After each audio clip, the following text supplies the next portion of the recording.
That's right. Greetings, fellow armchair Imagineers. Tiki here. And BlueDragonFive. And in the middle of the morning, right as I was sleeping, I woke up kind of in a haze around 6 o'clock in the morning, Dragon. And what did I discover? The Endgame trailer. Bah! Ba, da, da, dun, dun, Bah, bah, da, bah. da, da, da, da. All right, Dragon. Yeah. I've got to admit, this is I like the trailer. I don't necessarily love it, but I feel like for any other movie, it would be underwhelming. For this movie in particular, under these very special circumstances in which we find ourselves in, this is honestly probably about the only way you could market a movie like this. So we'll get into it, Dragon. What did you think about the Endgame trailer? That was very exciting. It's definitely a hype up for the finale, kind of for the kind of the closing book of Phase 3, transitioning into Phase 4. It's no spoilers really as far as that can be seen again, despite the fact that we get some big things kind of teased up, but they're still playing really mysterious and really last minute. The marketing's been very impressively last minute, which is a little maddening to me because again, I have this ticket paranoia. I'm trying to get some good seats for the movie. And the next trailer coming out was what we were expecting. Because at the end of the trailer, it says "Get your tickets now." Did not have it here, so I'm waiting for, like, did they forget about it? Are they going to go on sale soon? I have a I, date. I heard it was April 2nd.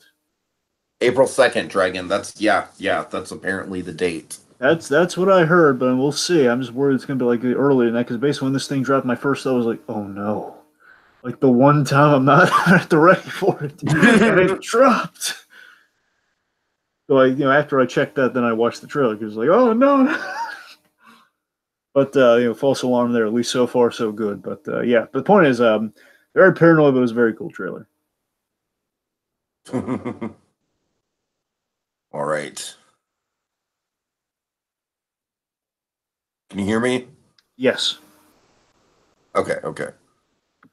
All right, so Donovan Martin, join us in the comments. I'm sorry, Donovan, I just got here. I'll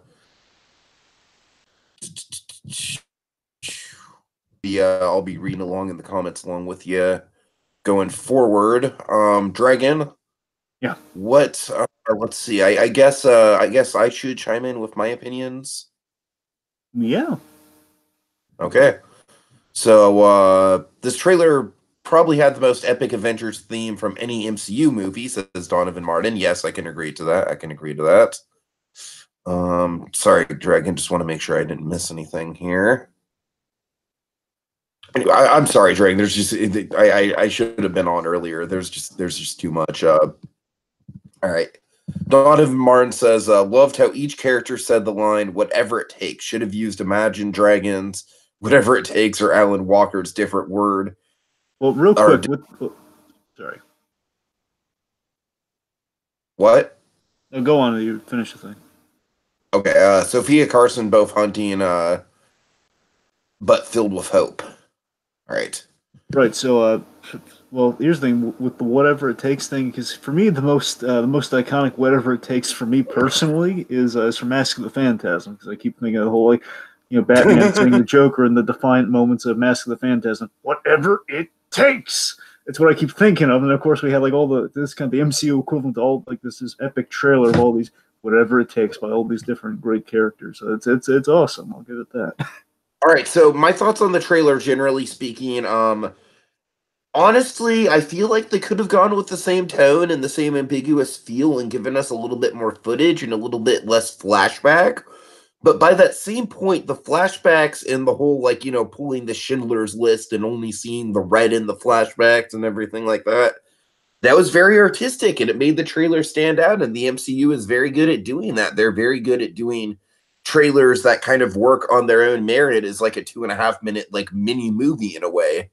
And this trailer definitely had that. So yeah, I mean, I feel like it gave us just enough.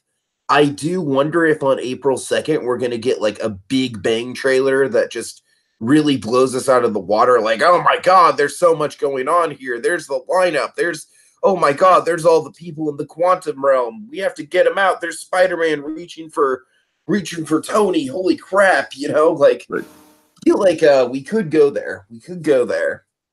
But as it is now, this was the perfect amount of footage to just really get us into the mindset of like honestly, Dragon, I feel like the more and more I see of this movie, the more and more I'm convinced it's going to be the MCU equivalent of The Leftovers.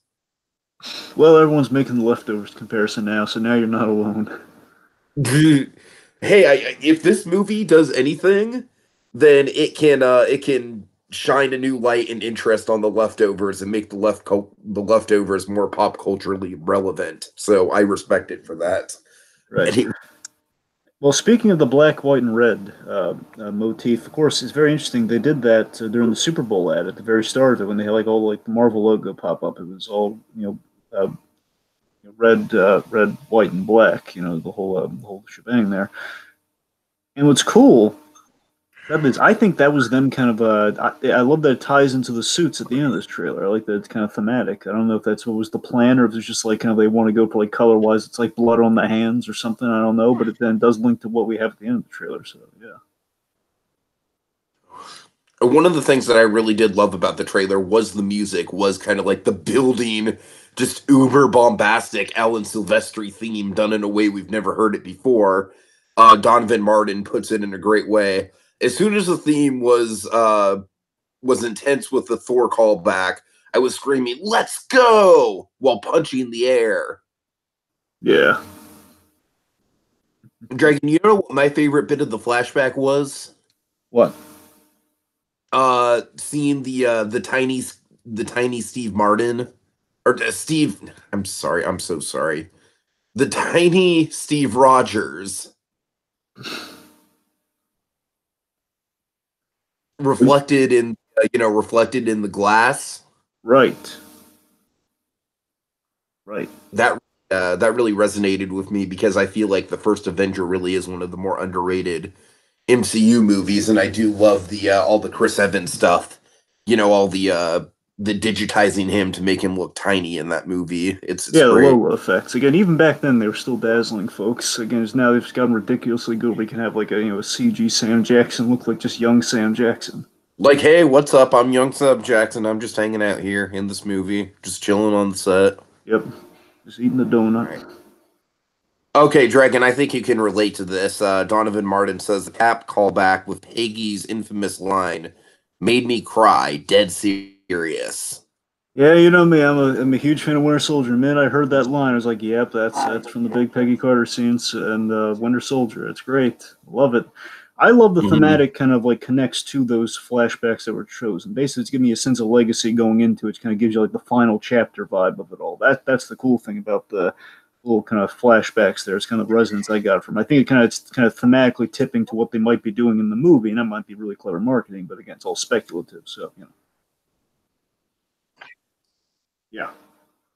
Martin says, calling it now, Thanos isn't the villain. Donovan, I'm gonna read that comment now, and I'm just gonna say we're gonna put a pin in that until we get to speculation at the end. But just just to kind of put it out there, Dragon, just put it out into existence. I'm gonna will it out into our thought process as we go forward. Right. In other words, you could say, "Bring me Thanos." I still, every time I rewatch Infinity Wars, I think it might be one of my favorite bits in the movie. Just when Thor makes his grand entrance and he just like has a "Bring me Thanos," and then of course we cut to Thanos just like walking through, and you think, "Oh God, is he going to show up right there when his name's called?" But no, he's on the Titan. Still really cool. Yeah. All right. Okay, so that said, I guess let's talk about the poster real quick. It's pretty, a really cool looking poster. Gotta admit. Yeah, I mean, I like it. I like that it's kind of like the Drew Stuzon style. I have a theory that Thanos is kind of going to be like the shadow looming over the movie who doesn't have a lot of screen time. It's We not, know Thanos will be back because the end credits did say Thanos will be back. So Thanos is going to be a part of this movie. But I don't know, Dragon. I'm with you. I'm with Donovan. I don't think that Thanos is necessarily going to be the main villain. I don't even necessarily know if this movie's going to have a villain. Well, again, that's let's. I guess for speculation, then we'll save Hmm. it for then. But okay, one I did want to point out a few observations from the poster real quick. Is that you'll notice Cap, he's got a new suit on, and they're doing kind of the thing from the last thing from the comic they hadn't done yet. He's got the chainmail look. See, he's got the they call it chainmail, but it's basically kind of little kind of scallop scaly thing. You know, like the effect in the costume. A lot of times, like if you go to the you've been to Islands of Adventures, right? In Florida, have you not done that yet? Oh Or yeah, oh yeah, you yeah. know the Captain America they have that goes around there. He wears like kind of the traditional comic book kind of scalloped I sort of think I outfit like that. briefly walked by him. I know what you're talking about. Sure. The point is like the suit kind of looks really cool and streamlined, even more kind of more like the comics even. So it all looks really cool is what I'm saying. All Of right. course, we have Black Widow sporting a new hairdo, which everyone's gonna go and gaga over all the changing hairstyles of Black Widow.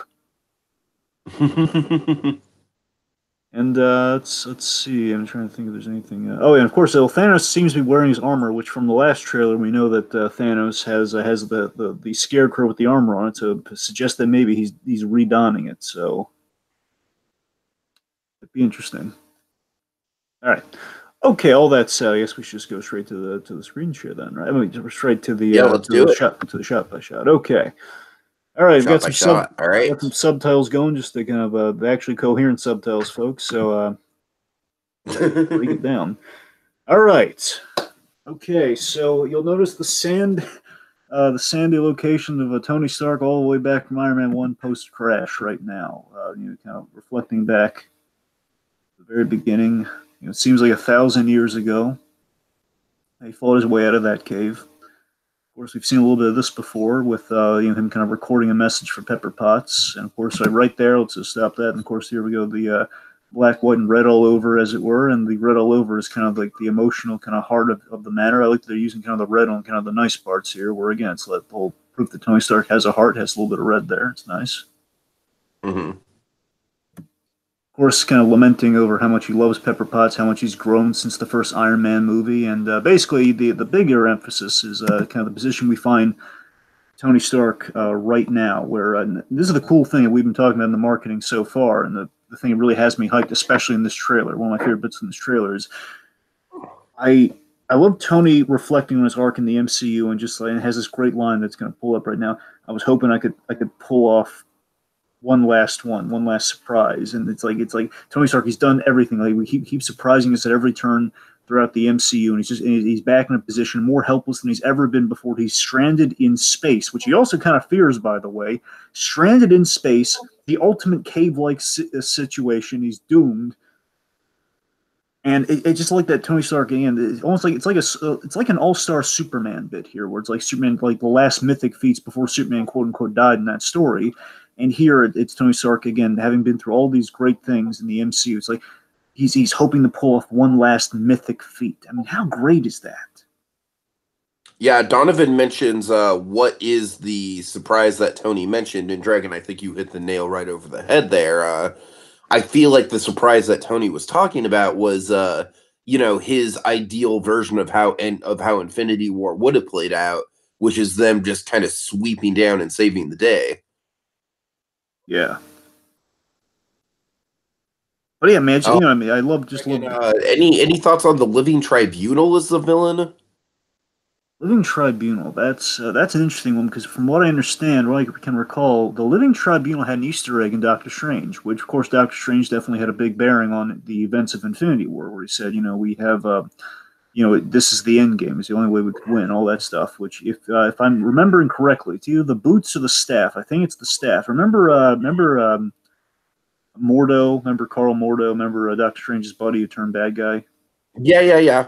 I That remember. his weapon, I believe, his staff is like the weapon of the Living Tribunal, which of course is who Donovan's is referencing. So I mean that I'm not ruling it out, but I mean I don't know enough about the Living Tribunal. All I know is that the history of that weapon. So it's been kind of seeded if they wanted to pull that, which of course would kind of pull them some Doctor Strange stuff, and Doctor Strange supposedly will be in the lineup next year. So there's some connective tissue there. So I wouldn't rule it out, but I wouldn't like champion it quite yet. Okay. Gotta look out for in the next trailer is what I'm saying. That's a good theory though. All right. But I mean, yeah, just bringing it down to Tony Stark, kind of looking back on like pulling off the original miracle again in the most hopeless of situations. I mean, I love all that stuff. That has me super hyped for the movie in a very simplistic way. Okay, Donovan mentions either that or Galactus. Donovan, I don't think Galactus is going to happen. It would be insane if that did. Having said that, Dragon, how awesome would a Galactus post-credit scene be? I have Wouldn't that? something that I have a better one. I have a better post credit scene. I was going to save it for spec, but if you want to get into it now, Well, no, I just any thoughts on Galactus in general appearing in the movie? look, I'd love that, but I mean, I think I think we got to do something at least some.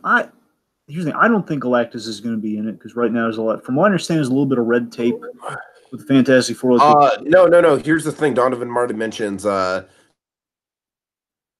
fall next week, so they still have some time. Dragon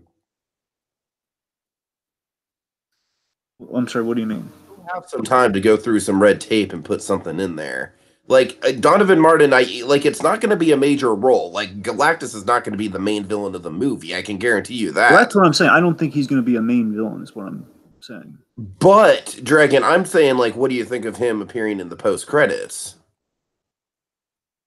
I have a pitch of something that'd be amazing that would connect to something like that, but I wouldn't be opposed. I think it's a cool idea if Galactus show up in the post credits. I think they might do something a little different, but we'll get there. It's a cool idea though. Let me Right. tell you this. Okay, I'll get into this a little bit here. Here, I think Kang the Conqueror. If any character is going to be the bad guy who we haven't seen quite yet, if they're doing time travel, it's got to be Kang the Conqueror. I'll put it to you that way. If they're doing it, a lot of people theorize it, and I gotta say that he's basically a time traveling Avengers villain. So that's Kang. All right. I'm saying that again. I don't even know who's going to be in the movie, but if they're going to pull someone as a different villain than Thanos, or just as like kind of a main villain, I think it's Kang is the logical choice. But we'll see what they do. All right. Okay. Okay. So of course we got Tony in space here, kind of ruminating, and then we hit. Yes, when the first Avenger. There's your Steve. This is definitely my favorite shot because just because it shows how far Cap has come. It's like Cap is now a living legend, and back then he was just this skinny kid from the Bronx who couldn't cut it in the military. Now Peggy Carter is given the Winter Soldier speech. Now the fate that's suggested to me is that there's been a lot of speculation that Cap might be again if time travel is involved. Again, a lot of ifs with the whole time travel thing. Because again, people think it's kind of a lock, which I'm not opposed to that because I think with Ant Man kind of talking about time vortexes and everything, I assume time travel has to be involved in this movie. I think it's a smart bet. But regardless, some people are thinking Cap's fate might be that he is the presiding theory with Captain America for this movie, Tiki, is that Cap's going to be sent back in time to a place where again he wouldn't uberly affect the timeline. Again, assuming he learns a few things along the way of this movie, where he would basically his fate will be he will be taken out of the equation and sent back in time so he can live his life with Peggy Carter and so on, so on and so forth. Basically, which again would kind of get him out of the equation. He'd kind of die a natural death, which again is not a bad ending. And regardless, Cap's arc throughout the whole MCU is kind of finding his place. He's the soldier without a war to fight, and again, and the idea is what in this Winter Soldier bit, and this the speech that Peggy's kind of as Peggy is going over as we see this unfolding is the whole essentially sorry essentially is some people move on. And the idea is like Cap, he can't move on, which is what makes that character work. Okay, The fact here's that the thing though. Here's the thing though. I love the idea that Cap thinks that other people should move on, Dragon. That right there cinched it for me. That's such a Steve Rogers thing. He cares about other people. He wants other people to be happy, but he can't be happy himself. Tell me that's not Steve Rogers right there. that is Steve Rogers, but you're right. You're right about that. I agree with you there. And it's also by the same token, I think it's Steve. Just he's again the things worked by Captain America in all these movies has been the fact that again Cap is the man out of time. Therefore, he's the guy who's just again. It's always been if you want to go back to the first Avenger, it's that he's the guy with the right stuff. He stayed a good person, like a good man deserves the like the strength and everything being kind of remaining true. It's the heart versus like they want to go by the heart metaphors. Tony Stark has the built heart. where Steve Rogers kind of had it in him all along. They both have kind of that Mm. paralleling arc in the grand scheme of things. And with Steve, again, Steve has remained Captain America, and again, then we throw him into the future, and the idea is like he's brought back the nostalgic, to quote Coulson. He's like, we need a little bit of nostalgia, we need a little bit of old fashioned thinking. And again, the people like Peggy Carter, even again, like the biggest tie to the past ever, is telling you got to move forward, and Cap has always had trouble moving forward, and the whole Civil War is based on him having trouble moving forward. So again, this is basically in pulling this Winter Soldier speech. I think they're saying that yeah, Cap's definitely going to be is going to be this whole arc with Captain America deep down is going to be about him finding peace, and also about like a little bit of what you said too. I think at the beginning it's going to be what you said, certainly. All right. Real quick, I love some symbolism we got going on here. We see Statue of Liberty again, like kind of America in itself, kind of the old symbol, New York and America.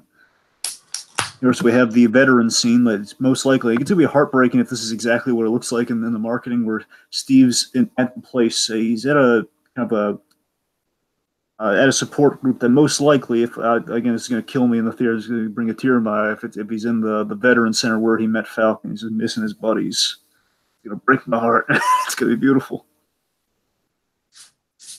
I want Steve Rogers and Rocket Raccoon to form a bromance in this movie because they've both so many people in the dusting. That's cool. And you know what I think they might do? Okay, I'm gonna throw this at you. Okay, one, I think Tony Stark and Rocket Raccoon are gonna have a hilarious dynamic. I think that's going to be the Shuri Iron Man dynamic, because it looks like Shuri might have disappeared in the snap. But assuming she did, I think they're going to make up for that with Rocket and Tony. I think that's going to happen there. But on the flip side of it, I can imagine Rocket actually kind of like being the cynic that he is, kind of melting in Captain America's speeches. Like, man, that guy gives a good speech. I'm invested in this now. I like this. I can imagine, like, basically they could do like a little joke about Guardians of the Galaxy Volume 2, where it ends on the dramatic Rocket Raccoon tear, and we have just kind of like a Rocket, just kind of Rocket having a tear at the speech, and like someone saying, "Wait, are you crying?" Like Rhodey or someone says, "Wait, are you crying?" No, I just got sun in my eye, you idiot. All right, Donovan Martin's got a good theory here. Of course, with the time travel of Law Dragon, I think we all kind of can know that this movie is going to have time travel to some extent, but I like what Donovan's throwing out there, which is that we're going to go back to each like really important movie. So basically, we're going to go back to first Avenger, or I'm sorry, the first Avengers movie, Guardians of the Galaxy 1, Winter Soldier, Age of Ultron, and kind of hit some, maybe I'd argue maybe the airport scene as well. Or, I don't know, like, what do you think of that, though? Just having these big, epic, like, kind of like cornerstones of the MCU mythology. Well, if they do it, I mean, there's been speculation based on an image, which again, bear in mind, again, given what the Russos pulled with the Infinity War trailer of kind of manufacturing a few really cool images that again didn't quite end up in the movie, which I'm not faulting. I'm just saying they did that.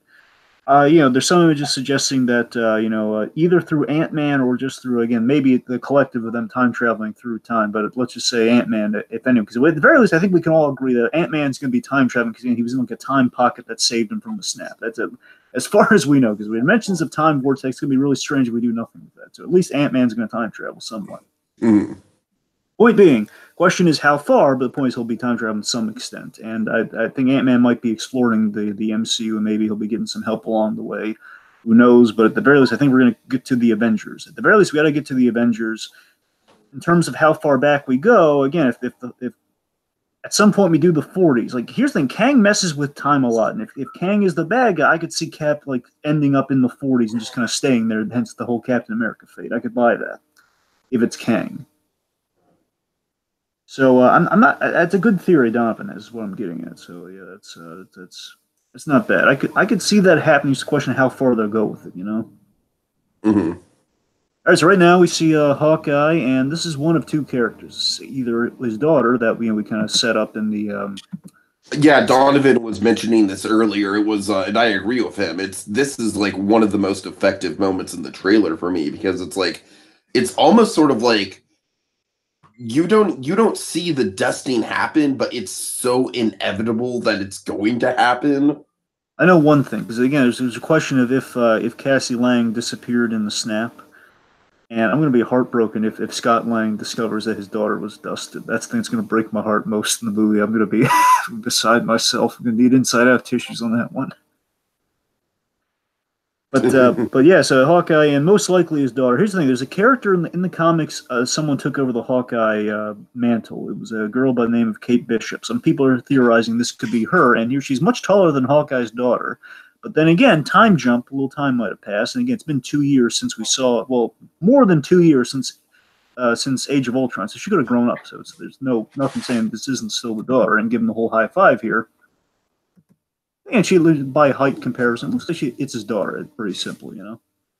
Mm-hmm. You want to be really clever about it, I guess it could be both, you know. But then again, the whole Ant-Man, again, if Cass in the comics kind of becomes a hero in her own right, might be feel like, man, all the daughters are turning into superheroes. Isn't that kind of coincidental? I don't know, but anyway, but yes, you're right. This, regardless, this does seem in itself heartbreaking because if this is a daughter, we know she ain't making it. And we have Hawkeye turning in the Ronin here. Now, I'm sure they're not going to call him Ronin in the movie, but they're referencing it because it's going to be a little too small world if we have two Ronins. But unless Rock. I like the look. I like how drastic it is. I like how accurate it is to the comic. Yeah. We have a nice bit here where Black Widow is kind of comforting Hawkeye here, and of course the sweetness there is because we know she loved that family too. Like she was like almost like she was Aunt Natty.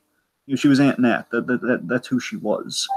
And I just love that of all the people, she's finding her friend. And most likely, again, they're probably looking for as many people as they can post-dusting. This is probably going to be an earlier part of the movie where we kind of check in with Hawkeye, would be my guess.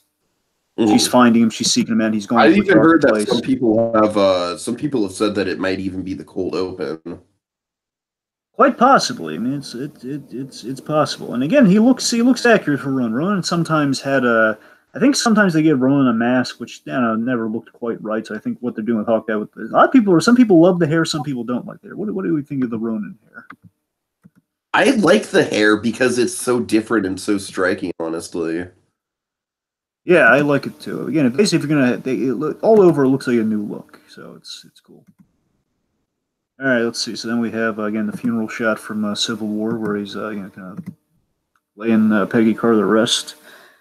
Let's see. So, of course, now we get to the Thor side of things, and real briefly with Thor. Thor. I get a sense that Thor's feeling really guilty, and again, I think it's going to be one. It's probably going to be this. So, Thor's probably feeling a little guilty for not going for the head, and of course, everybody and their mother, in response to in Infinity War, saying, "Why didn't he go for the head? Why? Why did he go for the head?" And the folks, I want to point, that's the point. And the Russos had an excellent point about it. Again, take it for what you will. You don't have to go along with it. But to me, I love the Russos' rationalization for it. The Russos' rationalization for like why didn't Thor go for the head? Well, I mean, of course, they can't say this, but it's like, well, we'd have no movie if he went for the head. We have no second part of the movie. But what they actually said is that Thor, again, he was fueled by vengeance for what he did to Asgard. He killed everybody, and he was really angry about that. Stabbed poor old Heimdall right through the heart. Therefore, he stabbed Thanos right through the heart with the axe. It was revenge, and the consequence of seeking revenge against Thanos was that, again, he snapped his fingers, and now Thor's feeling really guilty, hence all the shots we've been seeing earlier. So I think it's going to be, so it's kind of them referencing the audience on that one, which the Russos have to do a lot time to time. They reference the criticism in a classy way, I think. It's a story. It's a logical story place to go. Poor Falcon. All right, Donovan is speculating that that Hawkeye might be the big secret weapon that they use to reset things because he's been in the shadows and we haven't really seen much of him. It's a fair point. It's a good point. Here's the thing: Hawkeye's always been at a disadvantage in the MCU. I'm not saying that he was bad or anything. Hawkeye's been cool, but he's always been at a disadvantage because he's always the punchline. And many a time they roll with the punchline, they kind of make it work to their advantage. By the same token, like it only does so much, because think about it. In Avengers, he's great in Avengers, and he's been accurate to the comics as well. Just again, underutilized, but he's been accurate. Where you have him under mind control, and then of course we make fun of that in Age of Ultron, where it's like, hey, Hawkeye, he's he's a really valuable member of the team. He keeps them honest. Again, he's doing some good stuff there. And then, of course, he comes back and I think he really steps up in Civil War. but there's always the thing of like, oh, they gave him a family. That's all they can really think to do with him. So it's like Hawkeye can never win because like kill Hawkeye or like what are we gonna have the guy with the bow and arrow save the day? So it'd be cool if they kind of if the Russos had the final word on that. Like, hey, we got Hawkeye and we had Hawkeye help save the day. Be neat. I don't know if it's in the cards, but it'd be neat. Again, this one talking about the guilt here. So I saw all these people die, and again, if you were the guy who again allowed Thanos to do the snap, you'd feel pretty bad, wouldn't you? Yeah, and that's true. It's like Thor really was set up in that movie to be the hero that was going to take everyone down. It was really kind of like his arc more than it was Tony's or more than it was Cap's. Like it was almost his destiny to take down Thanos, and he failed to do that.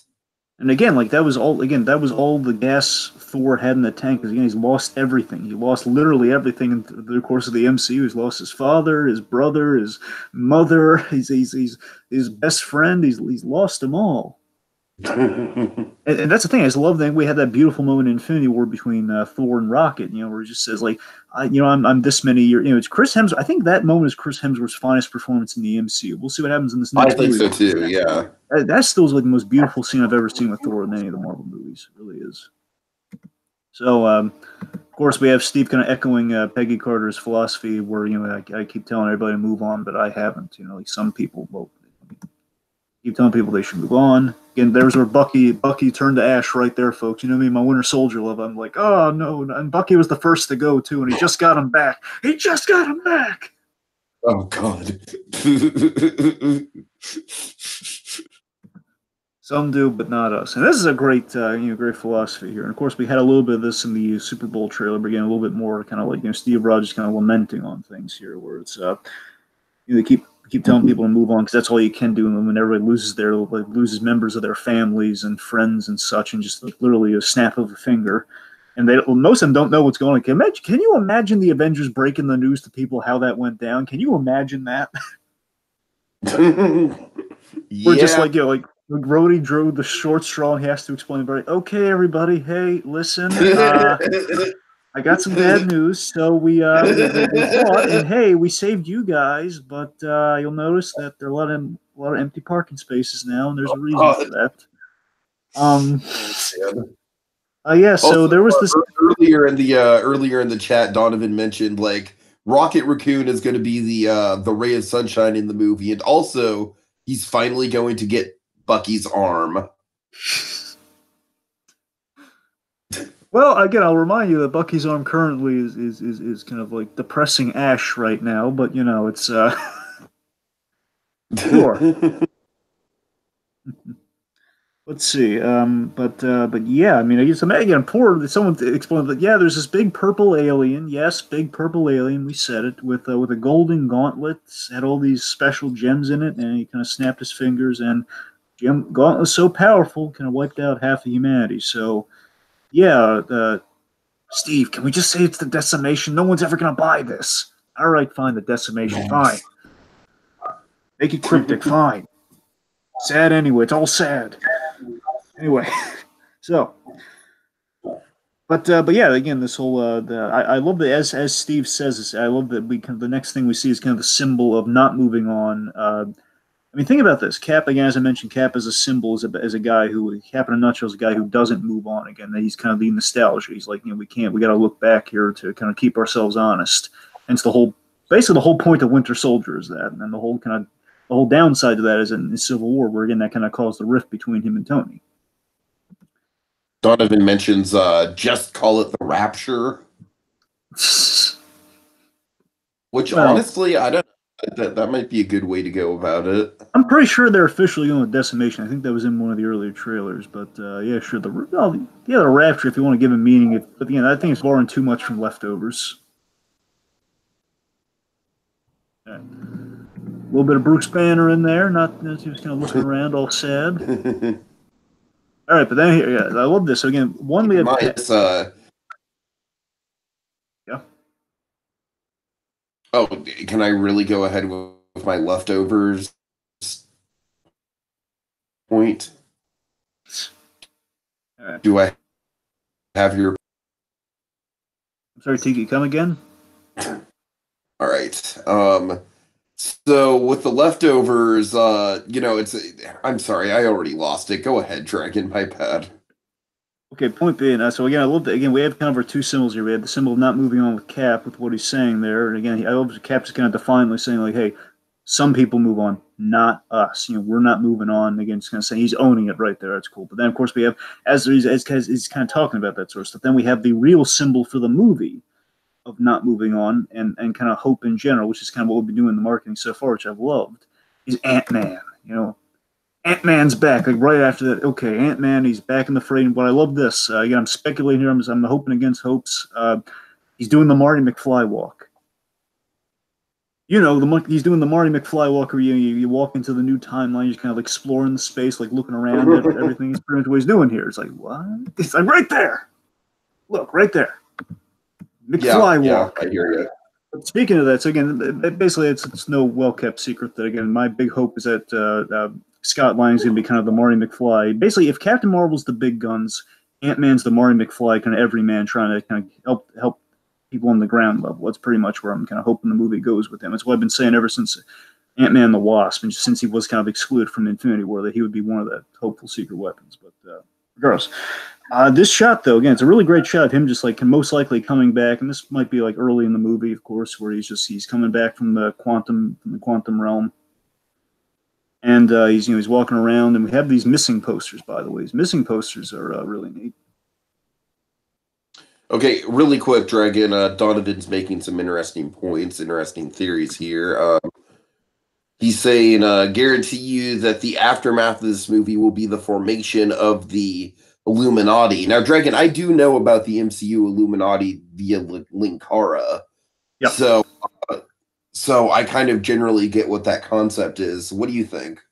Well, the Illuminati essentially, I know you know, I'm just saying for prosperity's sake here, Uh, is that the Illuminati were basically the big pillars of the Marvel Universe who basically held on to the Infinity Stones. Now, for all intents and purposes, that was kind of what the MCU was built on already. Where basically we knew where the Infinity Stones were, and usually they were kind of connected to somebody. Like Doctor Strange, obviously he presided over the Time Stone. And basically in the comics, what happens is that after I presume after they dealt with the Infinity Gauntlet in the first place, the idea is that each of the Illuminati they assigned it to a role. Like I believe the original Illuminati roster was it was Professor X, it was Tony Stark, Doctor Strange, Black Bolt. I'm blanking on the fifth. If there were, it was either five or six. Imagine six with the Infinity Stones, but then again, it might have like presumably Adam Warlock's the six with the Soul Stone. So not clear. Those are the ones, all the ones I can recall at the. Mr. Fantastic, Reed Richards. He was the fifth guy, and I can't remember if there was a sixth guy or if it was just Adam Warlock. Point being, you had those guys, and they basically they assigned it to them so they would have them for safekeeping, keep it away from the keep it away from another world-ending disaster. And of course, the Illuminati also did some shady stuff, like they sent the Hulk into space, which of course kicked off Planet Hulk. So that was the Illuminati as well. So it's kind of a shady business as well as kind of a protective strategy. So that's basically what the Illuminati was. I could see them doing that afterwards, assuming the Infinity Gauntlet's in play. But then again, they already kind of got a little bit of an Illuminati in there, and especially if you get Reed Richards, then definitely we might get an Illuminati. You know. all right, and just really quick shout out to Donovan who says he loves the leftovers, and that shot at Scott Lang with the missing posters really gives him leftovers vibes. I agree. Dragon, I don't know. I kind of want to talk about the leftovers before or after this movie comes out, kind of tie it around this movie somewhat, because I feel like there's going to be a lot to compare and contrast between the two of them. Well, probably after the movie in that case, then. Yeah, probably. Anyways. Anyway, so again, with the back to the Ant Man of it all here. So again, we have the missing posters and everything. Kind of, I love how we visually establish status quo here. So this is either Scott Lang doing one of two things. One, he's just again doing the McFly walk and right out the gate, kind of realizing, oh boy, people are missing. He's kind of being kind of filled in on the status quo visually, which is cool. It could still be this, along with a really crushing blow that this house. I mean, I looked as much as I could. I went back to the original Ant Man movie and then Ant Man the Wasp. And this looks a little bit like Cassie Lang's house. Now it looks a little bit like it, but then again, it looks different. But also have like all this overgrown grass and trees and everything. Again, it's probably been again. this feeds into the time travel thing of, again, he might end up a few years after the end of Infinity War, which implies like this place just been growing like crazy and everything because it's been not used Well, I because mean, that's the thing, Dragon. We've heard one of the big speculations is that this movie is going to start several years after Endgame, which I think is a big, a big theory. and of course we have like there's the whole like Cap's beard chronology and everything. Where again, think about the old time beacons here, where you have Black Widow's changing hairstyle because she's blonde and we've seen her blonde in a few things for the scenes in the movie. She then has like the red and the braided and the short hair. So basically, she has three hairstyles, and we have Cap with like beard and no beard. So like those are those are the ways you can kind of tell that we might be kind of jumping a few years forward and such. Right, right. They have those things, and of course, the question of like when Ant Man's probably going to come into the fray in the aftermath. But then again, that one clip, I think Cap. Oh no, I guess he didn't have the beard in that clip, so it's all possible. Anyway, my point is, again, I don't know if again the whole Cassie Lang is. I think it'd be more dramatic if she disappeared in the snap and then was brought back. But then again, if she's going to be in the full fledged hero again, if there's a time jump, she might be a full fledged hero in the wake of her father. So unclear What if and basically. Lang was the only one who was brought back? Wow! Oh my God! Now you blew my mind with that. Like, wow, that'd be a great story opportunity. Where again, now Scott's the single dad again with the girl who lost her family in this big metaphysical thing in the MCU. Which when Nick Spencer in his story is kind of dealing with Ant Man. The idea is like Cassie almost died in the field, and then kind of Ant Man having a strained relationship with her mother and everything. The whole that was the whole shtick of kind of the Ant Man stuff post the first Ant Man movie. And they're kind of redoing him in the comics. So that's a good idea. I'll give you that. It's a neat Yeah, idea. thanks. I don't know if the movie's bold enough to go in that direction, like deal with kind of like the mental after effects of being in that kind of situation and what that would do to a person. But it would be fascinating storytelling. Sure. And of course, folks, this could just be a random neighborhood. So I could just be reading too much into the whole Cassie Lang of it all. I don't know. Like, moving on. Well, So to be fair, Dragon, they did recast an older Cassie Lang, so that's the only thing that gives me that maybe makes it out, and then it's like she is the one who has to tell her dad, who she's always kind of been wanting to be the ultimate hero, like, hey, I know how to do this. I figured out how to get in and out of this place, and I need to show you how to. That's true, but there's also it occurred to me when I saw the trailer today is that there is a chance they could be really clever with kind of control on this sort of stuff because we know like the whole van story like when they had the script for Infinity War they had to go into like a panel van and read the script and like no cell phones or anything like the uber security measures of the MCU now. Uh-huh. And there is a chance that maybe that girl that was cast was actually Hawkeye's daughter, not Cassie Lang. They want to pull a switcheroo. You know what? That's true. That's true. That's a very good point. I'm just saying it occurred to me when I saw like young, the daughter growing up. I mean, there's a chance, but we'll see. I don't know. All right. Okay. Of course, Black Widow championing. Even if there's a small chance, even if there's a small chance, we owe it to everyone not in this room to try. And I love that line. Everyone not in this room. That's a good line. And again, this I see she's got kind of the braided red hair now, the short hair, and basically she's she and Clint kind of thinking. Basically, I love that she's on a mission to save his family too. That's kind of the sense I got from this. What do you get? Yeah, well, I think the Avengers are her family. Well, sure, but I mean, also you can like the whole like kind of familial kind of like she was kind of tight with Clint Barton's family too. So I don't know, but sure, yeah, the Avengers are also her family as well. So both, I I mean, guess. that's just kind of the way I read it, and like for her, the Avengers loss for her, the loss of like whatever family structure they had left within that group. Yeah, you're right. Is Because I mean, like think about this. Like she lost like Falcon. She was really good buddies with Falcon, That's what I'm such. saying. So Yeah, yeah, that's a good point. Yeah, you're right. Okay, and Scarlet Witch too. Of course, she disappeared. yeah, right. Yeah. All right, so nice bit there. Of course, okay, we have some action shots here. A lot of people are speculating on this. Do you think he's in space right now? Do you think Hawkeye's like on a spaceship right now? Hold on, let me check. All right, so you have him running through.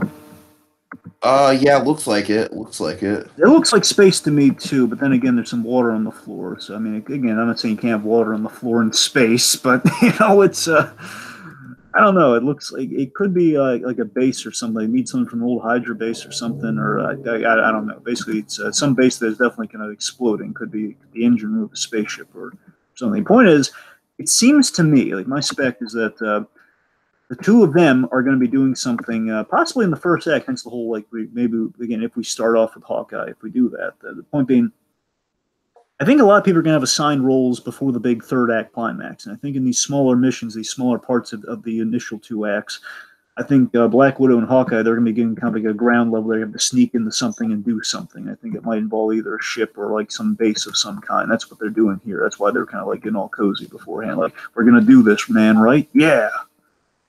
Hmm. Speaking of which, we have Rocket here on War Machine's shoulder, This was definitely a money shot type moment here. and Just I seeing Rock still acting with the Avengers in general. yeah. Also, a little. So I'm just kind of noticing in the moment here. Look at how armed to the teeth War Machine is. It looks like he has some turrets on his face too. Look at that. Yeah. Basically, it's like a really armored version of War Machine. I'm just kind of noticing he's really bulked up in kind of the shot here. And maybe. Oh my God! You know what it is? Oh, good. I just realized this. You know What? what it might be? Okay, so follow me on this. So this is probably going to be before Tony returns from space, and this is Rocket making upgrades to War Machine. Oh, I like that. Yeah. Think about it, their tech guy on the ground right now is Rocket because again Tony's Tony's in space again. Assuming this is like probably before that section of the movie, it could I'm be. sure he probably got dusted, unfortunately. Unfortunately, but yeah, it's looking like because again they could have been a misdirect in the marketing, but assuming that wasn't a misdirect, she was on the list of people who were gone. So Hmm. anyway, but the point being, again, in generally, I'm loving all this kind of like Rocket filling in for Iron Man. I'm sure that he and Tony Stark are going to mix it up once Tony's back in the fray. Just it's going to be hilarious. Just just Tony Stark of all people reacting to like a talking raccoon who can build things. Like, Like, okay, this is happening in my life. I'm talking to a talking raccoon, and I have to take this seriously. I mean, we saw how he reacted to the Guardians. We saw how he reacted to Drax and Mantis just kind of like bouncing around there. It's just he saved the world with a dance off.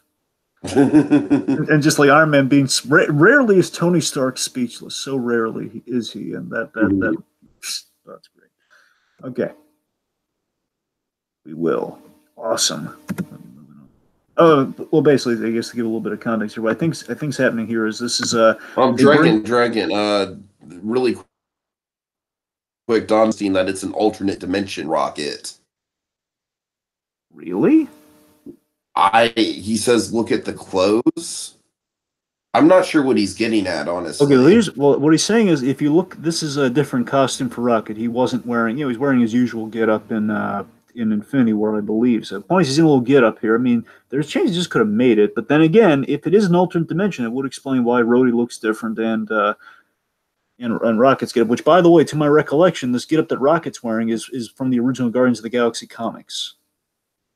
The Hmm. red and blues because it's more of a uniform look. Like Rocket wears kind of a red and blue outfit as well as Star Lord did. So that's a possibility. It's not. I'm not going to rule that one out. I'm just going to say alternate world maybe not, but at the very point, I think it's going to be very synonymous with.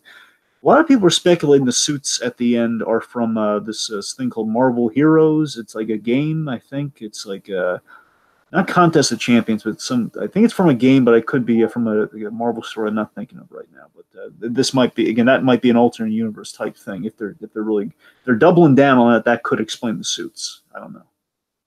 It's all really speculatory, but this is speculation anyway. So what I think's going on between this scene between Cap and Ronan or Hawkeye or Clint or however you want to phrase him.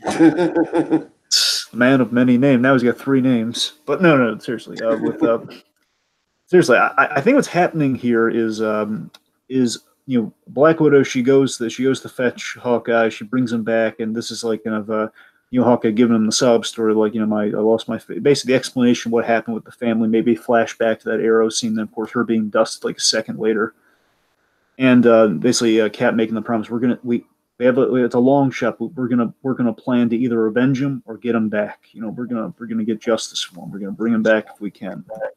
We will. hence the overall whatever it takes, and then we begin the barrage of whatever it takes, and it's awesome. A bit of Stormbreaker action there. Thor there. Oh yeah, so this is a very interesting thing to kind of speculate on because I'll remind you folks that Infinity Gauntlet has a big scene with Nebula, of course, getting the better of Thanos and kind of becoming the end all be all for a few minutes. And again, the big punctuation to the Nebula story is that she goes against her father, and again, like the daughter of Thanos, turning on him because she's treated so terribly by him. Yeah, and Donovan had a comment in the chat recently where he said, in the theater, whenever Nebula does her war cry, that's going to elicit a cheer in the audience. Cool. And that's the thing. I think my prediction based on this trailer alone is that this is the third act. This is like the third act battlefield. Like it looks different than Titan, but there is a chance if there's time travel, they could be time traveling back to the battle on Titan. Race where Star-Lord going to botch the whole glove thing. Mm-hmm. And I think that might be what this is. That might be the Dragon could be. Yeah. Either way, it's going to be a big battle of some sort. It looks like all the things are heating up and they're all in costume. It looks like this is going to be the third act. But again, given the ending, I don't know. He's charging the battle. Got Hawkeye with a little light on his gauntlet that kind of illuminates where he's shooting in the dark, which is like a little neat detail. I just want to call that out real quick. Oh yes. It says, what's so screwed up about this movie is that it's all dark, but it's a family movie. And that's an interesting point because I think this might be the first MCU movie where it's like, I would honestly kind of be cautious to take kids to. I would say the same about Infinity War in some regards. Like, both of them are probably going to be like really bleak, kind of like mirror images of each other. I think Infinity War is a lot lighter by comparison because you had like a lot of laughs and levity and stuff, but then of course it ends really dark, and now we're kind of starting from that place. And I think we're gonna have some chuckles along the way. Again, Rocket is probably gonna be as Donovan's been saying. I think Rocket is probably gonna be the ray of sunshine in the movie. But yeah, I don't think it's going to be the typical kind of happy-go-lucky Marvel movie. I think we're going to have. They're bear in mind, the Marvel movies have their serious moments, and they're really tremendous serious moments. Like, let's not mince any words. I mean, of course, Winter Soldiers, it's pretty. Again, it has a lot of. It's a very focused movie with a lot of fun in it as well. It's kind of a fun summer movie, along with all the great kind of complexities of this cinematic giant. Where you have something like Guardians, which is hilarious, but has this really great emotional moments. So again, it could definitely be like that. I don't know. Yeah, we lost the screen share. We did. Oh, right. Well, again, that's that random thing. It happens sometimes. Let me see if I can. What should I do? Should I try to read? Wait, hold on. I see it again. I see it. Never mind. Okay. Sorry. It just all right, folks. Anyway, so Black Widow, she's doing some target practice going on there. Of course, we have the whatever it takes. And here, again, Cap's back in the suit. This is a great kind of like iconic Cap shot, Dragon. This might be one of the big money shots. He's in that new suit. You can kind of see the scallops there. You can kind of see like the chainmail look there. But importantly, also, got a shield. Got the shield. So again, whether it's time travel gives him that shield back, or again, I'll remind the folks, Spider-Man: Homecoming, Tony had built Cap a new shield. That was said in Homecoming, and again, the two things that were set up in Homecoming that we haven't seen yet in Infinity War were Cap's new shield and Thor's magic belt. Apparently, Thor has a magic belt that might kind of give him some extra power to go up against Thanos again, give him the edge even more so. So I don't know. Could have been these. Donovan saying, "Iconic, true American." Yes. Yeah, there he is. And also, he's saying that the Avengers should travel to the Avengers should travel to the Detective Pikachu universe and recruit the title character. Or Deadpool in a Pikachu costume, one of the two. Remember, who's the one person that Thanos hates? Just imagine that lineup. It's like all the big CGI Hulk and Rocket and all the Guardians and Iron Man and Cap and just everyone. And then right in the middle is just Ryan Reynolds in like a Pikachu mascot costume. And of course, like, who are you? Legally, I can't say because the ink hasn't dried on the board yet, but everyone knows who it is. Just looks the camera, pika pika. Anyway, but uh, but I'll remind you seriously though. Again, if they were, which they're not crazy enough to do this, but Deadpool again has been Thanos hates Deadpool more than anything because again the whole Lady Death thing. But bear in mind, Lady Death's been a little different in the MCU interpretation. So I doubt they're gonna. One, I doubt they do that. Secondly, again, no Deadpool in this movie, regrettably. But Only Snake Jafar could defeat Thanos. oh god, did Donovan say Great. that, or is that you?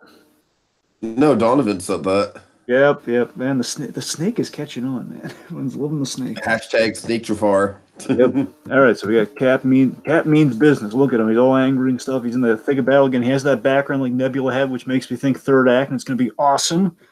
I tell you, Tiki, there are a few things I want in life. I just want Cap to stand up to Thanos again. We got Infinity War, and it was great, and again that'll satisfy me. But still, like Cap standing up to Thanos, that'd be awesome.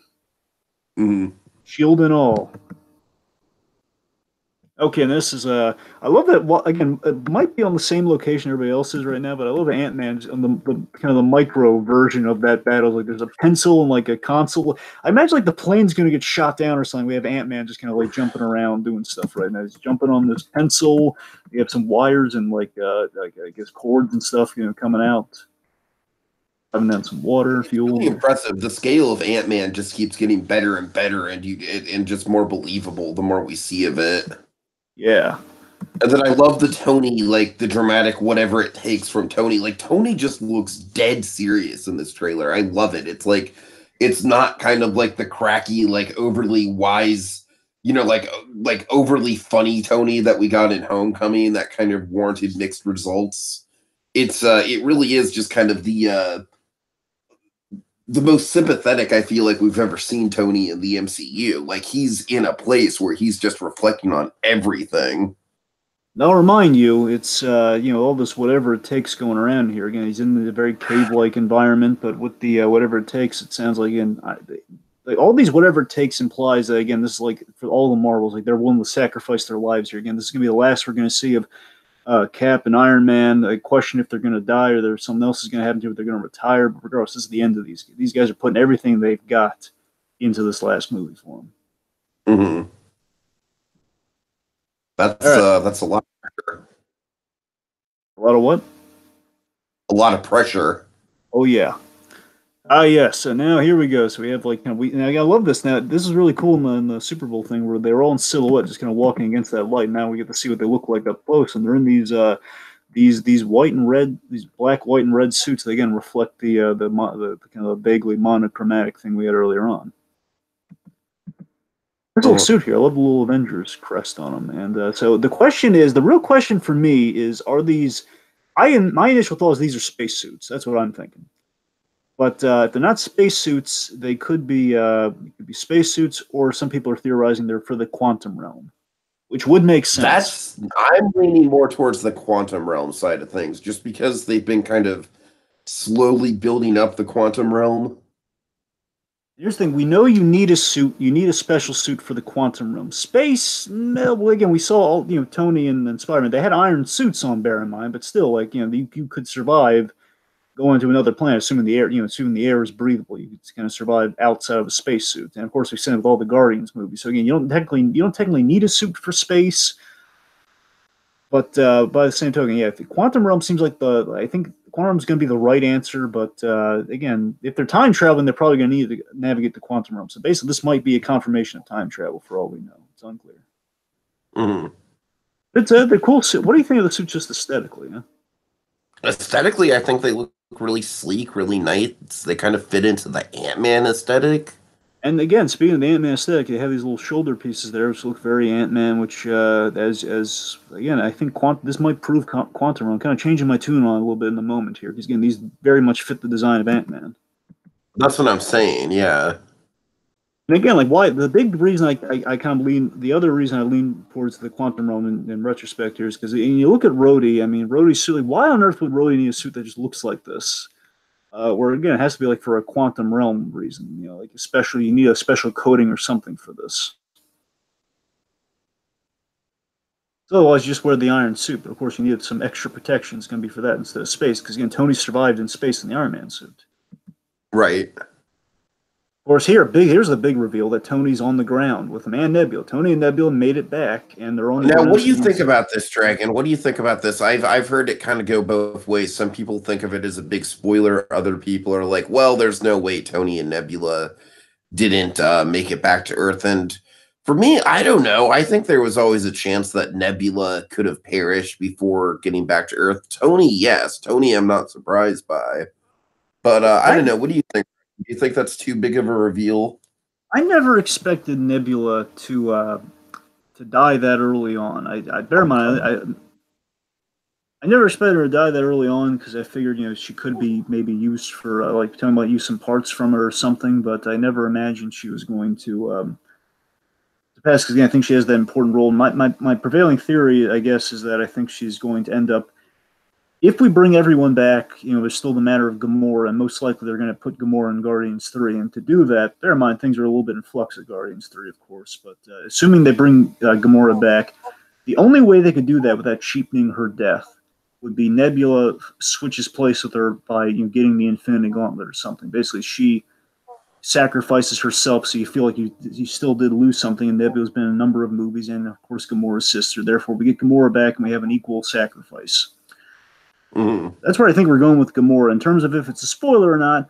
I mean, we know Tony's coming back, and we know this whole movie we got to kind of close all the loops on things. Of course, the biggest loop being the whole Cap and Tony thing. Where after Civil War, what's the reconciliation going to be like? So we know these two guys are going to interact again. So Of it doesn't course, of surprise me. course. It's cool to kind of see him there. Like, Donovan says he hopes that we see an alternate version of Cap as Hydra Cap. oh God, don't even Jonathan, don't joke about that. That's not funny. I don't know the context behind that, but I can say that knowing what I know about Chris Evans as a performer, I think Chris Evans could bring a lot to an evil version of Captain America. That's all I'll say. He could, but even Chris Evans has been in agreement of no one likes that story. No one likes the whole Hydra Captain America story. Not even him. Okay, I All hope right, all right. it's stupid. It was a stupid reveal. It was the dumbest thing I've ever heard. It's oh god. Wow, Donovan, you really struck a nerve with Dragon there. Look, I'm nothing against Donovan. Just don't joke about that, man. I don't want that to happen. I'm not saying they All couldn't make it work, but it's ill advised anyway. But here's some people are right. speculating on with Iron Man here. You'll notice he's not in the Iron Man suit. Now, this could be for one of two reasons. One, it could be that the big crux of the next movie is him again as Tony Stark the Man before he's the Iron Man. Sure, sure. I think the logical place of it though is I honestly what I think is going to happen. I think they're going to be wearing these again for a reason, then they're going to change into their suits for battle for the third act, where we saw all that action stuff going on earlier on. Again, they're all in costume. Like Cap's wearing the full outfit with the shield and everything, and Ant Man's in full costume. So I don't think they're going to stay in these things. That's my main call with that. So I No, I imagine don't like either. I think it's going to be like for a sequence or two, or however long the time travel stuff lasts. and I imagine like if anyone's wondering, oh, why isn't he just suited up already with with the quantum suit over him like Rhodey is like Rhodey right here. Like why doesn't he look like that just walking around? I think the answer is this. It's simple.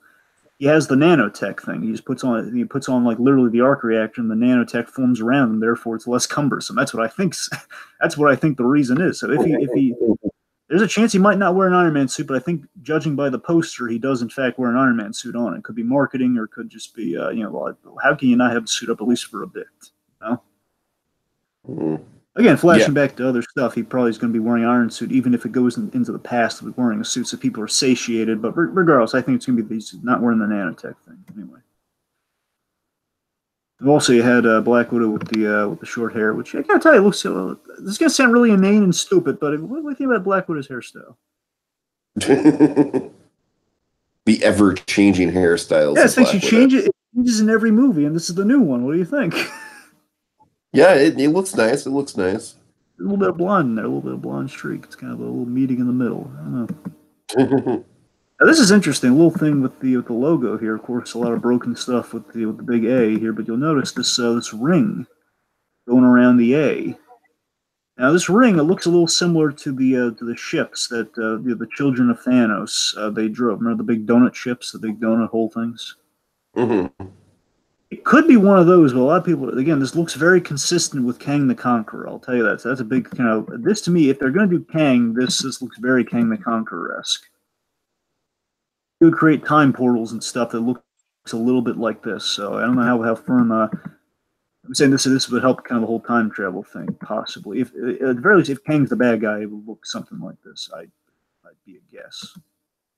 Ah Hmm. yes, here we go. So, familiar face here, America's favorite, Brie Larson.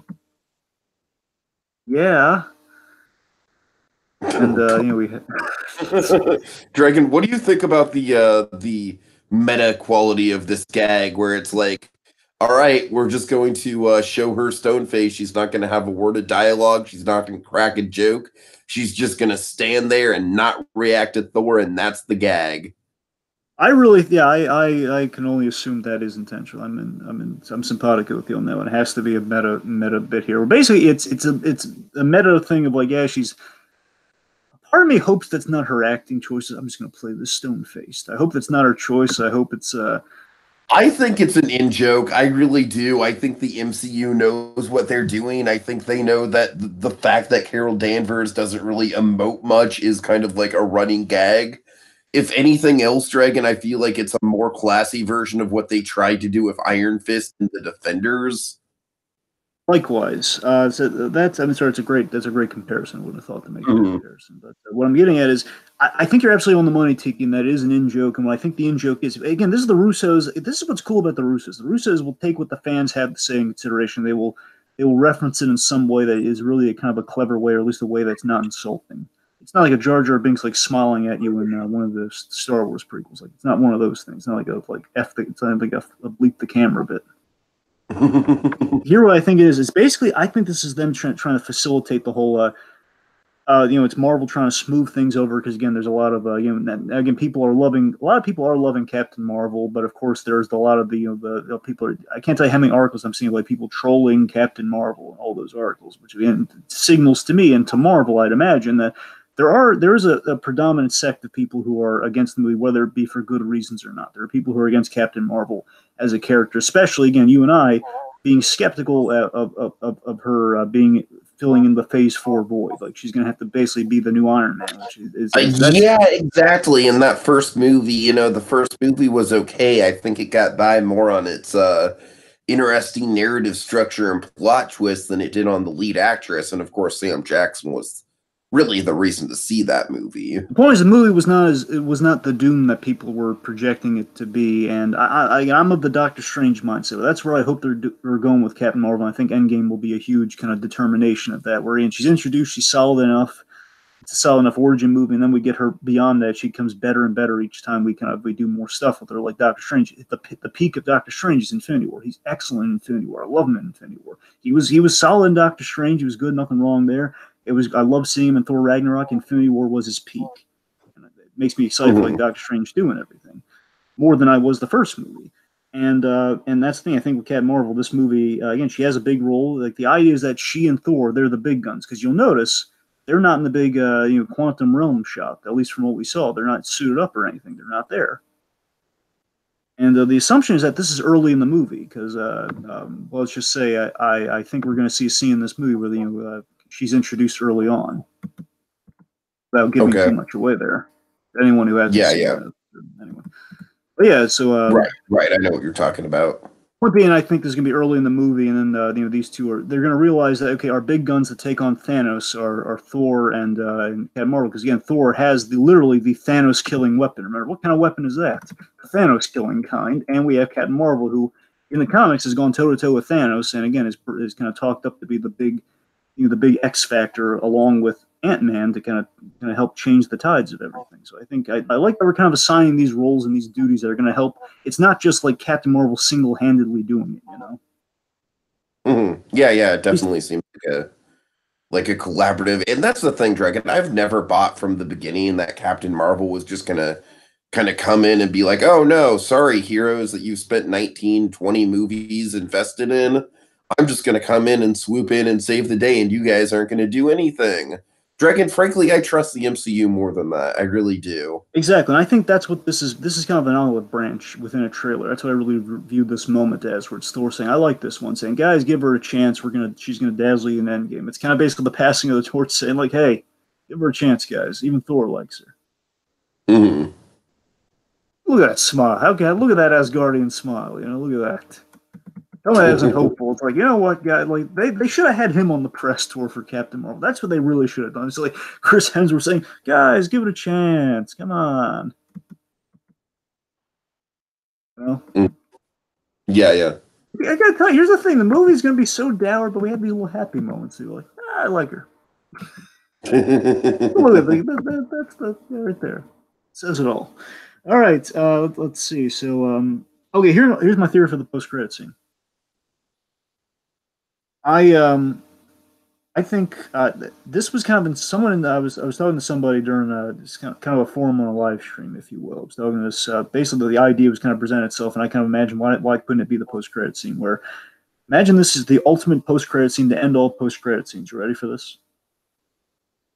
Yeah, go The end of for it. this end of this movie, the very end of this movie, post credit scene is things seem calm, or basically we're in the aftermath. Like point is like nothing really apocalyptic is happening at the moment. Let's say it's the ending of the movie. It's like kind of like imagine like a casual shawarma esque moment, and then a rift or a portal or like another quantum zone, quantum realm type thing opens. Like a portal opens, Uh, out pops the Fantastic Four. oh man, Essentially, yeah. About it. Forget about now it. here's the theory. Here's the theory that kind of justifies. And I love this theory, and I'm saying like, why don't we do that for the post credit scene? Where it's that the Fantastic Four basically a lot of people have had that the Kellen O'Rourke, for example, shout him out here. Kellen O'Rourke, who has a lot of really good ideas. I love Kellen O'Rourke; he's awesome. Kellen O'Rourke has suggested. I don't know if he originally had this thought or he's just been an advocate of it. Whoever it is, Mucho points to him. That the Fantastic Four would be great if they took place in the '60s, kind of at the very least in the Ant Man era, like the kind of like Ant Man was in like '89, so let's say in the 80s, if not preferably, like what if they were styled after the 60s and maybe they were actually in the 60s and they developed the technology before anyone. But what happened, the reason the Fantastic Four weren't around, the reason we haven't heard anything about them is Reed Richards was toying with things. And what if the incident that gave the Fantastic Four their powers was, they went into space, they went into a portal that kind of took them out of the equation for decades, and they came out in the MCU now at the end of this movie, facilitating Phase 3 to Phase Fantastic Four, man. God. All we know is the thing is that smart money says the Fantastic Four will not be in the movie itself because again the ink is like just now. The paperwork is about to be pushed through recently. It's about to kind of finally go through and like they're official. The whole Fox Marvel thing will be kicked off, but there's the question of like how could they shoot the Fantastic Four? Like, were they allowed to even shoot any footage, even if they're going to do anything like that? So I think the chances are better if it's a post credit scene. So I think that'd be great. That's what I would love. I think that to me would be the ultimate post credit scene you could ever have. Like the first family, they were actually the first family, but boy, folks, then they came before everyone. Came before Captain Marvel. Came before. I mean, not counting Captain America, because Captain America even predates the Fantastic Four, which as it should be. But again, the first kind of Marvel heroes we haven't heard about, and we haven't seen what the MCU's had them in their pocket, but they've existed in this universe but they were at a time and space, man. They went through like in a quantum zone, a quantum realm equivalent. How awesome would that be? Yeah, yeah, for sure. That's how you introduce them in the MCU. Hmm. All right. All right. Anything in the comments? Okay, let me see. Donovan's been kind of piping in here. I just haven't really found a way to fit it in. So let me just kind of close out with some Donovan stuff. Oh God, let's see. Oh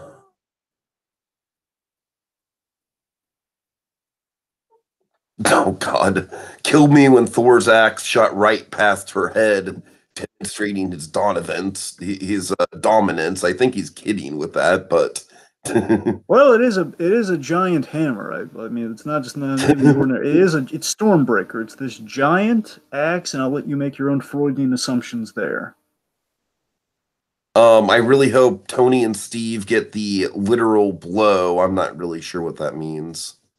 I no, I think it means like the killing blow or like the finishing blow for Thanos. Right, Like right, yeah, I've could actually be. heard some theories that I've heard some theories. I don't know how official this is. I didn't really give it a lot of stock, but there is a chance. Like I think I heard somewhere that that again, like Captain Marvel's obviously she's gonna be like the extra muscle that can help take Thanos down. Basically, they need all the advantages they can get, but basically it'll come down to Tony Stark and Captain America, dealing with Thanos or at least kind of saving the days, from what I heard. But I love it Donovan if that. actually mentioned earlier, and I really like this, that if anyone deserves to kill Thanos, it's probably Nebula. I agree with that. And again, I think it's pretty much what happens. And then again, there's like death is like a fleeting concept in Infinity Gauntlet, mind you, because again, snap they're all dead, then snap they're all back. Is how that went in the comic.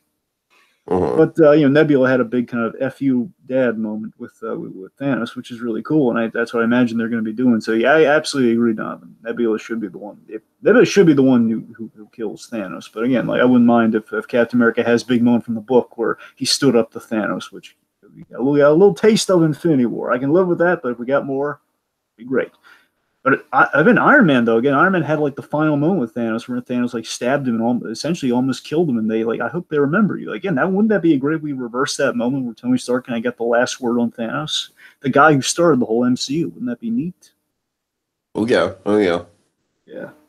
Some people have a buddy of mine kind of theorized that Cap will Iron Man's gonna be ready to kind of kind of be the sacrificial lamb. Cap will jump in the way of it, then he'll be kind of like either sent back. The point is, whatever happens to Cap happens to Cap, dead or sent back in time or just vanished. Bam, and Iron Man will then kind of finish off Thanos and kind of get the final word. So that's kind of a prevailing theory. Oh God. Donovan says, imagine if Nebula actually says F you, dad. Imagine if they drop an F bomb in there. And Sam Jackson, it's like, Have one come for on. PG-13 Dragon. Technically, they have one. They are there. They never use it, but yeah, you're right. If any, like, here's the thing: if any movie is like telling your kids, like, "Hey, it's gonna be dark and they're all disappeared and everything," I think if any movie they can get away with it, it has to be this movie. You know? Let me see. Yeah, just kind of general hype. Just it's gonna be 3 hours of pure epicness with the MCU. Expect the unexpected. Well, let me ask you this, Tiki: do you think we're gonna get an intermission?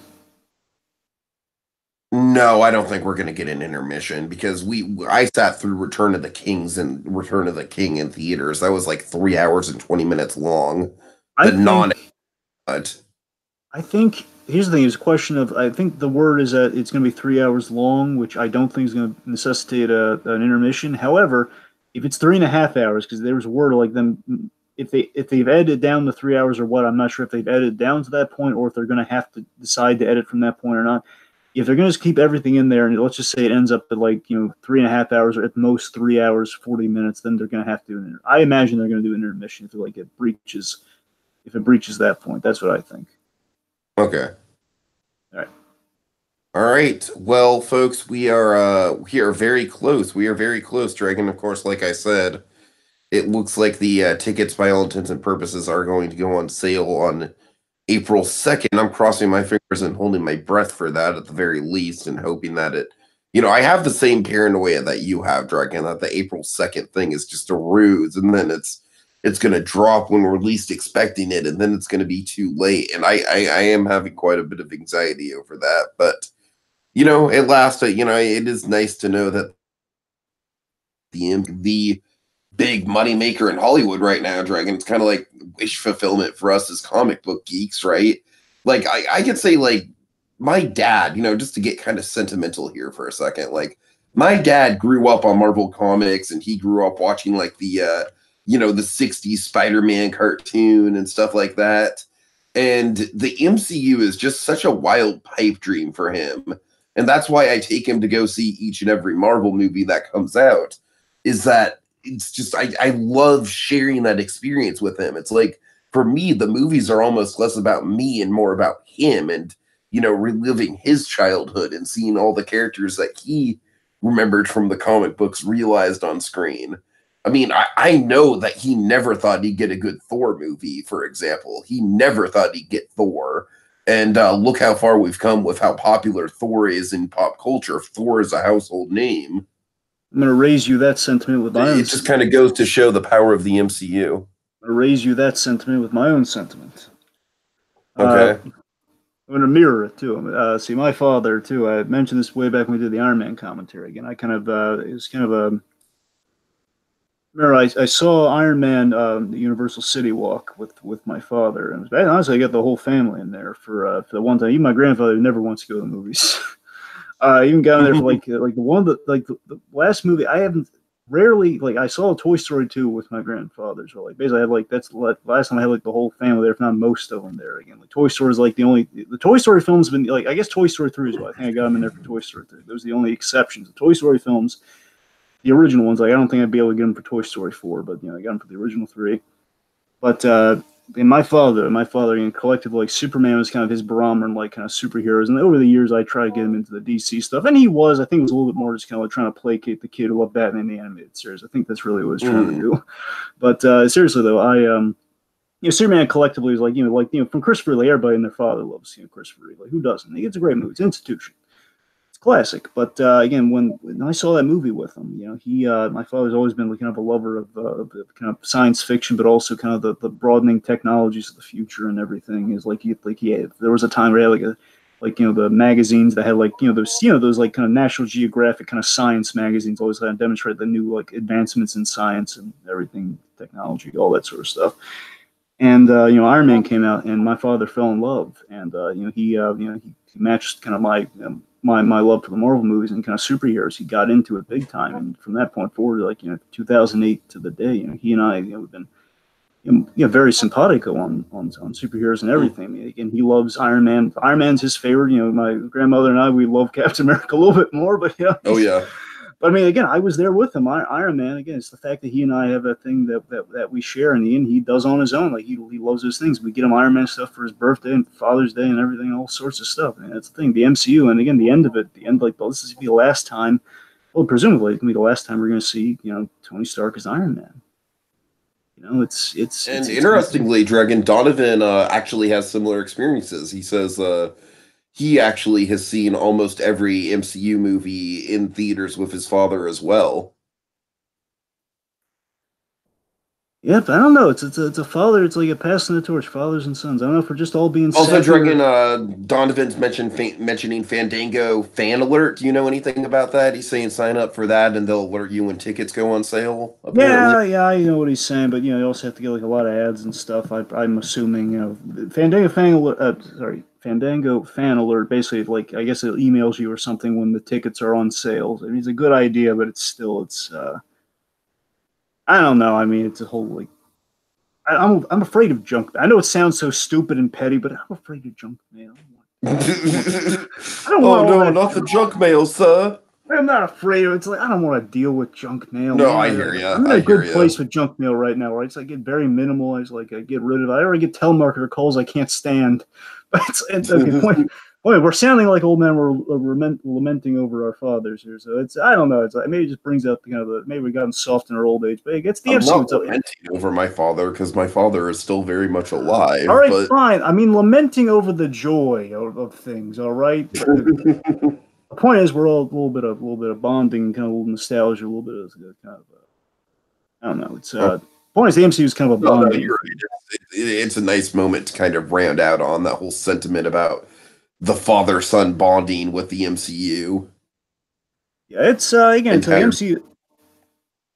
The MCU is a powerful thing, of course. Kind of wrapping up with Phase 3. Three is the dramatic number. It's gonna be closing out with Endgame. It's gonna be big. It's gonna be powerful. We have no idea what's coming. We're all speculating here. It's all we know is it's gonna be memorable. It's gonna be spectacular and something I can't wait for, and I assume you can't wait for. And I assume we all are just on the edge of our seats waiting for.